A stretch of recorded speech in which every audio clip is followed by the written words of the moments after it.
In a small, bustling town lived a boy named Leo who had a reputation for his extreme laziness.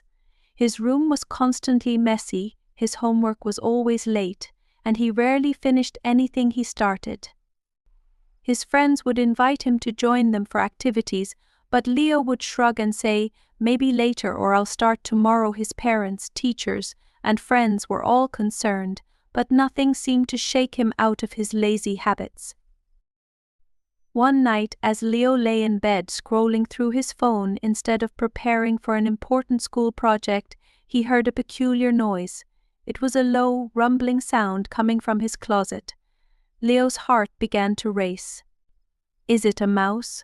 Or maybe a monster, he whispered to himself, a shiver running down his spine.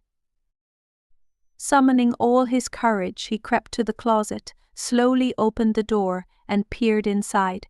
There, nestled between his clothes and a pile of dusty books, was a small, pudgy creature with large eyes, a wide grin, and sharp teeth. It looked at him and smirked. "Hello, Leo," the creature said, its voice a deep growl. "I'm the habit monster, and I'm here because of you." Leo gulped, barely able to get a word out. "Why me?" The habit monster chuckled, slowly stepping out of the closet and stretching. "I feed on laziness and bad habits. The more you procrastinate, the stronger I become. I'm the reason you can't seem to finish anything. Every time you avoid a task or say I'll do it later, I grow bigger and more powerful."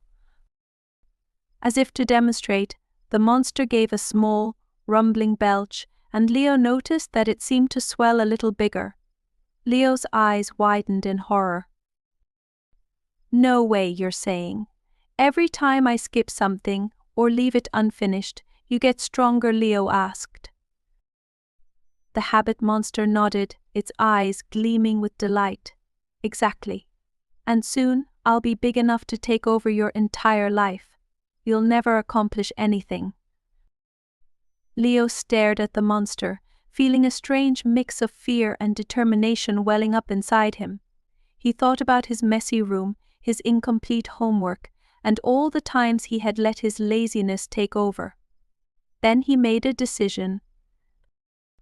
"Not anymore," Leo said firmly. "I'm going to get rid of you." The habit monster scoffed. "Hey, you think it's that easy? I'll be around as long as you keep putting things off." Leo took a deep breath, remembering something his teacher had told him about small steps. "Maybe I can't get rid of you all at once," he said, "but I can make you weaker." The next morning, Leo woke up with a new resolve. He started with small tasks. He made his bed, picked up a few clothes from the floor, and worked on his homework for just 10 minutes. The habit monster watched, grumbling each time Leo completed something. As the days went on, Leo made a point of doing just a bit more each day. He didn't overwhelm himself, but he kept at it consistently. Each time he finished a task, he felt a surge of pride, and to his surprise, the habit monster seemed to be shrinking.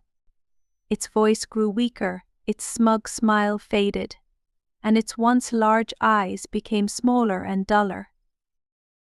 One day, as Leo finished his last piece of homework for the week, he looked around his now tidy room and felt a sense of calm and accomplishment he'd never known before.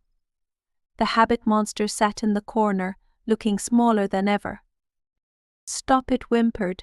"You're making me disappear." But Leo simply shook his head. "It's time for you to go," he said. "I'm in control now." With a final puff of smoke, the habit monster vanished completely, leaving only a faint wisp of grey mist that quickly dissipated. From that day on, Leo still had to work at staying disciplined, but he was no longer haunted by laziness or bad habits. Whenever he felt tempted to procrastinate, he would remember the habit monster and the feeling of pride and peace he gained from overcoming it, one small task at a time.